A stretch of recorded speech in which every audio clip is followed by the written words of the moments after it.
अस्सलाम वालेकुम viewers, welcome to exploring पांडा। तो आज का हमारा डिस्कशन का टॉपिक है reproduction and development in birds. ठीक है, तो इस टॉपिक में हम बर्ड्स के अंदर रिप्रोडक्शन की बात करेंगे, बर्ड्स के अंदर रिप्रोडक्शन के बाद डेवलपमेंटल प्रोसेसेस की बात करेंगे। ठीक है, तो बेसिकली इस टॉपिक में हम सारी इसकी डायग्राम्स डिस्क्राइब करेंगे, मेल रिप्रोडक्टिव स्ट्रक्चर की, फीमेल रिप्रोडक्टिव सिस्टम की, सारी जो डायग्राम्स वगैरह मैं आपके सामने यहाँ पे डिस्क्राइब कर दूंगी। तो बेसिकली इसमें मेल और फीमेल रिप्रोडक्टिव ऑर्गन को ज़्यादा डिटेल डिस्कशन से डिस्क्राइब किया गया है according to the Miller Harley book of the zoology. ठीक है ना, बीएससी और एमएससी जोलॉजी के लिए जो ये बुक है उसमें मैंने बर्ड्स का के अंदर रिप्रोडक्शन को यहाँ पे डिस्क्राइब करना है। ठीक है, तो फर्स्ट ऑफ ऑल हम यहाँ पे देखते हैं इनके अंदर बर्ड्स के अंदर कुछ एक्टिविटीज़। तो इनके अंदर जो होती हैं सेक्शुअल, वो कहते हैं कि सेक्शुअल एक्टिविटीज़ जो होती हैं बर्ड्स की, उनके अंदर कौन कौन सी एक्टिविटीज़ होती हैं। एक है इस्टेब्लिश करना टेरिटरी, मतलब एक मखसूस इन्होंने अपना इलाका जो होता है वो इस्टेब्लिश कर देना होता है। वो कोई अगर घर में रहने वाले जो रखने वाले जो परिंदे होते हैं वो एक प्रॉपर एक घोंसला सा जो होता है वो बना लेते हैं। ठीक है ना, वो मिट्टी के जो मटके से होते हैं उनको अपनी टेरिटरी मान लेते हैं, मतलब एक प्रॉपर एक इलाका बनाना। ठीक है ना, तो ये जो इस्टेब्लिश करते हैं अपनी एक टेरिटरी, अपना एक इलाका जो होता है वो उसको जो है इस्टेब्लिश करते हैं कि जहाँ पे उन्होंने एग्स ले करने होते हैं। ठीक है, वो जगह जो उनको सेफ लग रही होती है। ठीक है, उसके बाद फाइंडिंग मेट, इन्होंने अपना मेट तलाश करना होता है। ठीक है ना, डिफरेंट जो है वो वोकलाइजेशन से, डिफरेंट जो है वो अपने परों को जो है इधर उधर करने से, ठीक है ना, अट्रैक्शन से इन्होंने अपने मेट को फाइंड आउट करना होता है। थर्ड है कंस्ट्रक्टिंग नेस्ट। तो बर्ड्स के अंदर ये बहुत जो है वो एक्टिविटी होती है नेस्ट कंस्ट्रक्ट करने की, बड़ी अच्छी एक एक्टिविटी मानी जाती है कि अपना नेस्ट ये खुद कंस्ट्रक्ट करने की कोशिश करते हैं, तिनके उठा उठा के लाते हैं इधर उधर से। ठीक है, और अगर हाउस में भी जो रखे रहते हैं, घरों में भी रखे रहते हैं, वो भी मोस्टली अगर उनको एक बना बनाया आप नेस्ट देते हो घरों में रहने वाले बर्ड्स को, तो वो भी अपना खुद का नेस्ट जो है उसको रीअरेंज करके बनाते हैं अपनी मर्जी के मुताबिक। तो कंस्ट्रक्टिंग नेस्ट भी जो है इनका एक बिहेवियर है। ठीक है, उसके बाद इंक्यूबेटिंग एग्स ले करने के बाद उसके ऊपर ये बैठे रहते हैं। ठीक है ना, कि अगर फादर मदर दोनों हैं तो क्या होता है कि एक दफ़ा मदर जो है वो बैठी रहती है एग्स के ऊपर और फादर खाना खा लेता है, फिर उसके बाद फादर आके उन एग्स के ऊपर बैठ जाता है और मदर जाके खाना खा लेती है। तो इनका मकसद क्या होता है कि एग्स को प्रॉपर इंक्यूबेट किया जाए, प्रॉपर इनको हीट प्रोवाइड की जा सके। ठीक है, उसके बाद है फीडिंग यंग वन। ठीक है, फीडिंग यंग वन के जब जो यंग होते हैं, इमेच्योर होते हैं, जो बेबी होते हैं बर्ड्स, तो उनको खुद ये फीड करवाते हैं। जो बर्ड्स होते हैं अपने बेबीज़ को एक प्रॉपर टाइम पीरियड तक, जब तक वो इस काबिल नहीं हो जाते कि खुद अपनी खुराक खा लें, तो ये इनको फीड करवाते हैं। तो ये कुछ एक्टिविटीज़ हैं इनके अंदर जो पहले से ही इनके अंदर इस्टेब्लिश हुई होती हैं। ठीक है, क्लियर।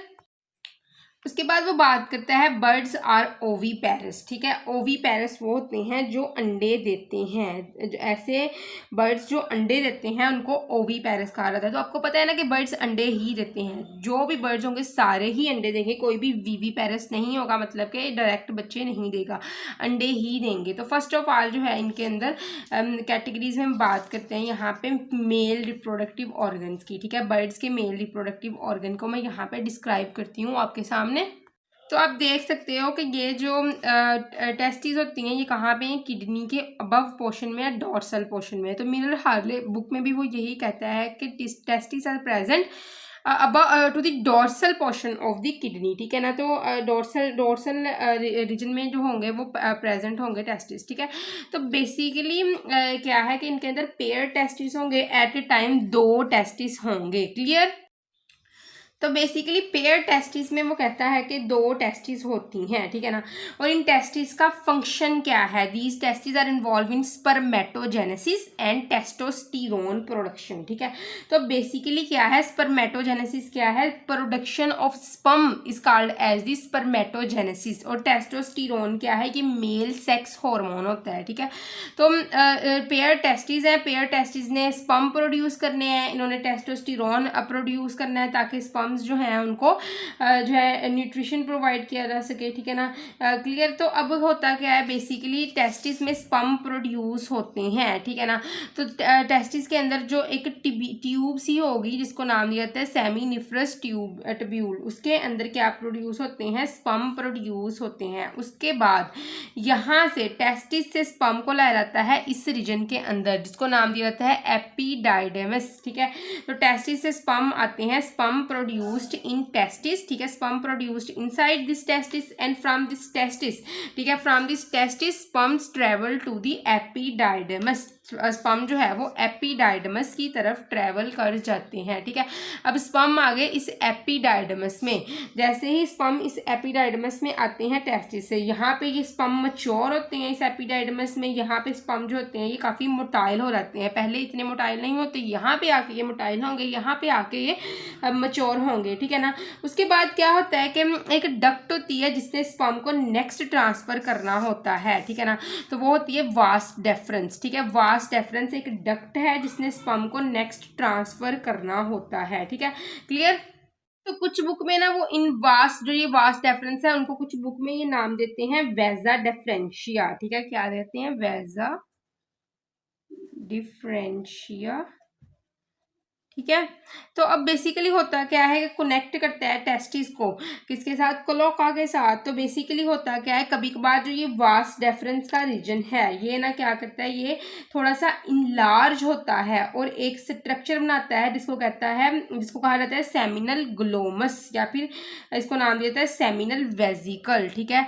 तो समटाइम दिस वास डिफरेंस, जैसे ही देखो ये वास डिफरेंस नीचे की तरफ आता है, क्लोका के साथ ही देखो अटैच हो रहा है, तो कभी कभार इस रीजन में क्या होता है कि ये वास डिफरेंस नीचे की तरफ आ रहा है क्लोका की तरफ, तो यहाँ पे थोड़ा सा रीजन नीचे आते आते क्लोका की तरफ जब ये आ रहा होता है थोड़ा सा रीजन इन लार्ज होकर क्या बना देता है, एक स्ट्रक्चर बना देता है जिसको नाम दिया जाता है सेमिनल वेजिकल। तो सेमिनल वेजिकल का काम क्या होता है, इसने टेम्परेरीली स्पर्म को स्टोर करना होता है before entering into the cloaca, ठीक है, क्लोका के अंदर इंटर करवाने से पहले इसने स्पर्म को स्टोर करना होता है। तो basically seminal vesicle act as a temporary storage site for sperm before mating, ठीक है ना, मेटिंग से पहले स्पर्म जो है टेम्पोरेरीली स्टोर होते हैं सेमिनल वेजिकल के अंदर। तो बेसिकली हुआ क्या, टेस्टिस के अंदर स्पर्म की प्रोडक्शन हुई, टेस्टिस से ये स्पर्म आए एपिडाइडमस के अंदर, इसे एपिडाइडमस से ये स्पर्म जो है ये जाने हैं कहाँ पे, वास डिफरेंस के अंदर, और वास डिफरेंस से जाने क्लोका के अंदर। कभी कभार क्या होता है कि जो ये वास डिफरेंस का रीजन है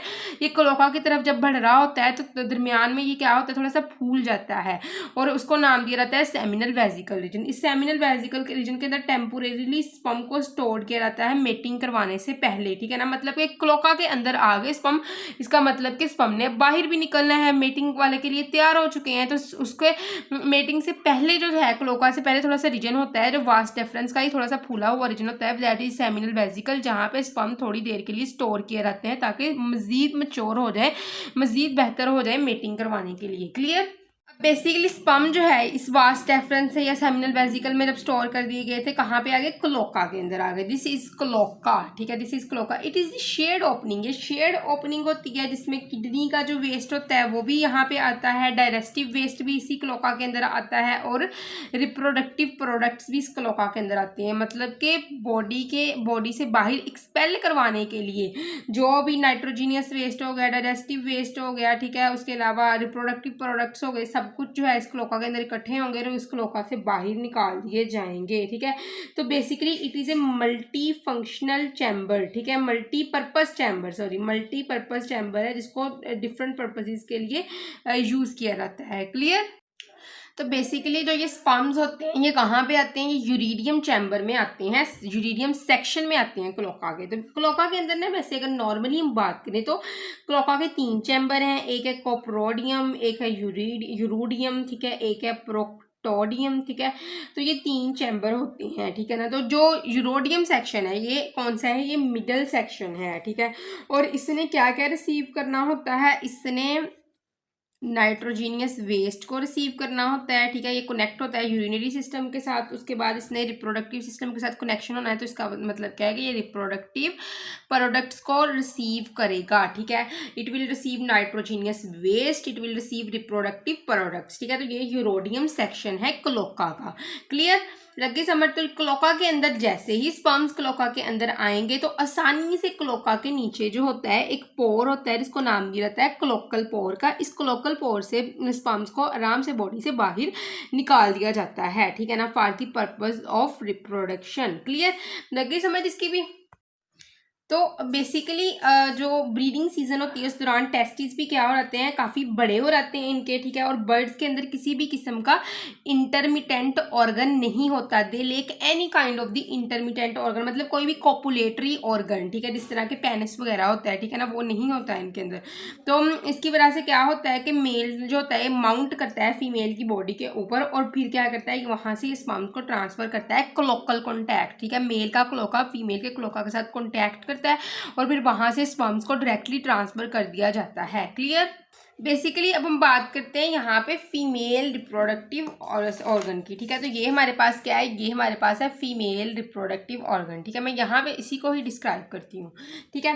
तो सबसे पहले वो कहता है कि जो फीमेल होती है, सॉरी, फीमेल के अंदर, फीमेल के केस में जो रिप्रोडक्टिव इसका ऑर्गन होगा वो क्या होगा, यूनिलेटरल सिस्टम होता है। मतलब कि मोस्ट मैमल्स के अंदर क्या होता है कि बाइलेटरल सिस्टम होता है, लेफ्ट और राइट ओवरी दोनों ही फंक्शनल होती है, ठीक है ना। लेकिन फीमेल बर्ड के अंदर क्या होता है कि एक ही ovary at a time functional होती है, और ओवरी कौन सी होती है, left one ovary, right ovary, और राइट ओविडक्ट जो होता है ये एम्ब्रियोनिक डेवलपमेंट के दौरान जो है होता है वो रिग्रेस हो जाता है, वो रिड्यूस्ड होना शुरू हो जाता है एम्ब्रियोनिक डेवलपमेंट। मतलब कि जो फीमेल एम्ब्रियो होगा उस दौरान राइट वन जो होगा ना वो क्या करेगा, वो रिग्रेस कर जाएगा, वो रिड्यूस्ड कर जाएगा, राइट वन जो ओवरी होगी वो रिड्यूस्ड कर जाएगी, और फीमेल के केस में लेफ्ट वन जो ओवरी होगी वो क्या कर जाएगी, वो डेवलप कर जाएगी, ठीक है ना। तो ये क्यों किया जाता है, ताकि फ्लाइट के लिए ये एक वेट जो होगा इनका, उसकी इनकी बॉडी का, उसको रिड्यूस किया जा सके, ठीक है ना। तो ये एक वेट सेविंग अडाप्टेशन है ड्यूरिंग फ्लाइट के दौरान इनकी बॉडी के वेट को क्योंकि कम से कम रखा रहता है ना, तो उसके लिए ये भी एक वही प्रोसेस है, उसी में इंक्लूड होता है वेट को मेंटेन करने के लिए। क्लियर। इनके अंदर क्या होता है, यूट्रस नहीं होता है, तो दे हैव नो यूट्रस, ठीक है। Birds lake any kind of uterus. तो यूट्रस क्या होता है कि ये एक स्ट्रक्चर होता है जिसने का काम होता है कि डेवलपिंग फीटस को नरिश करना, प्रेगनेंसी के दौरान, गेस्टेशन पीरियड के दौरान डेवलपिंग पीरियड की नरिशमेंट के यूट्रस करवाता है मैमल्स के अंदर। लेकिन बर्ड्स के अंदर यूट्रस नहीं होता है। कुछ लोग इसको कंफ्यूज कर देते हैं यूट्रस के साथ, ममेलियन यूट्रस के साथ, लेकिन ट्रू यूट्रस नहीं होगा।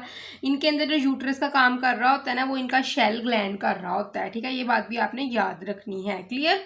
तो बेसिकली ना यहाँ पे ओविडक्ट, वो एक वर्ड का नाम ले रहा है, तो ओविडक्ट और ओवरी दोनों ने मिलके एग बनाना होता है बर्ड्स के केस में। तो ओवरी क्या है, ovary is a yolk factory. यहाँ पे जो एग की यॉक होती है वो बननी होती है, ठीक है ना। इस यॉक के अंदर जेनेटिक मटेरियल इनके सारे होंगे, फैट रिच न्यूट्रिएंट्स होंगे इस यॉक के अंदर। तो एक्चुअल एग सेल बनाएगी ये ovary, this ovary make actual egg cells, ठीक है। उसके बाद क्या होता है कि इस ओवरी से जो यॉक वगैरह की प्रोडक्शन और न्यूट्रिएंट रिच जो होते हैं वो फैट सेल्स आपस में इस तरह कंबाइन करेंगे। मैं दिखाती हूँ यहाँ पे कि इस तरह देखो ये कंबाइन करके ना एक यॉक सा बना दिया, और उसके अंदर न्यूट्रिएंट रिच फैट सेल्स भी मौजूद हैं, ठीक है। और यहाँ पे जेनेटिक मटेरियल भी मौजूद है, यहाँ पे ये बन गए, ठीक है। उसके बाद यहाँ से इसने ट्रेवल करना है टुवर्ड ओविडक्ट, ठीक है। तो ओविडक्ट जो होता है ओविडक्ट की तरफ ही जाता है, ठीक है, दिस ओविडक्ट, ठीक है। तो आप देख सकते हो ओवरी के इर्द गिर्द ना इस ओविडक्ट की ऊपर वाला पोर्शन जो होता है वो फैल के एक फ्यूनल शेप स्ट्रक्चर बना के उसने इसको कवर किया होता है ओवरी को, ठीक है। तो ओविडक्ट ओस्टियम, इस फ्यूनल शेप्ड जो ओपनिंग उसको ओस्टियम कहते हैं, ओस्टियम ऑफ ओविडक्ट, ठीक है। Oviduct, ostium of oviduct enlarge to cover the ovary, ठीक है। उसने ओवरी को इस तरह कवर किया होता है, ठीक है, लगी समझ। तो अब ओवरी से जो प्रोडक्शन होती है ये स्प्यूनल से होती हुई ओविडक्ट की तरफ आती है, और जैसे ही ओविडक्ट की तरफ आती है तो जो ये यॉक यहाँ पे प्रोड्यूस हुई थी इस यॉक के इर्द गिर्द असेंबली होनी शुरू हो गई है, एक असेंबली लाइन बननी शुरू हो गई है, ठीक है, इस यॉक के एक प्रॉपर एग की डेवलपमेंट के लिए, ताकि एक प्रॉपर एग बनाया जा सके। मतलब कि जो वाइट सा स्ट्रक्चर होता है ना एग के इर्द गिर्द वो इस ओविडक्ट के अंदर लगता है। मतलब कंप्लीट एग ओवरी और ओविडक्ट दोनों मिलके बनाते हैं, ये यॉक बनाता है, और ये क्या बनाता है, जो व्हाइट सी लाइनिंग गिर्द गिर्द होती है इसके वो ये बनाता है। क्लियर, ठीक है।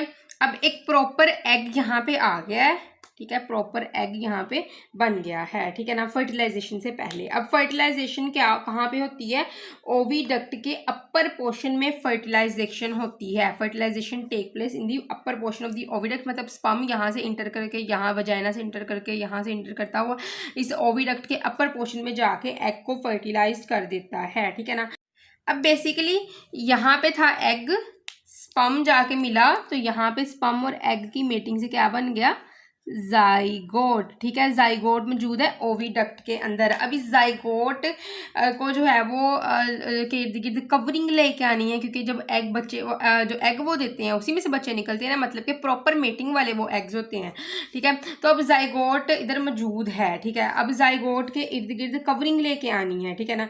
तो जो जाइगोट के इर्द गिर्द नरिशमेंट की कवरिंग किस तरह आएगी, ओविडक्ट का जो रीजन होता है वो ग्लैंडुलर होता है। ओविडक्ट हैज एक ग्लैंडुलर रीजन, ठीक है, एक ग्लैंडुलर रीजन होगा ओविडक्ट का, जिसने सिक्रिएट करनी होती है प्रोटीन एल्बुमिन, ठीक है।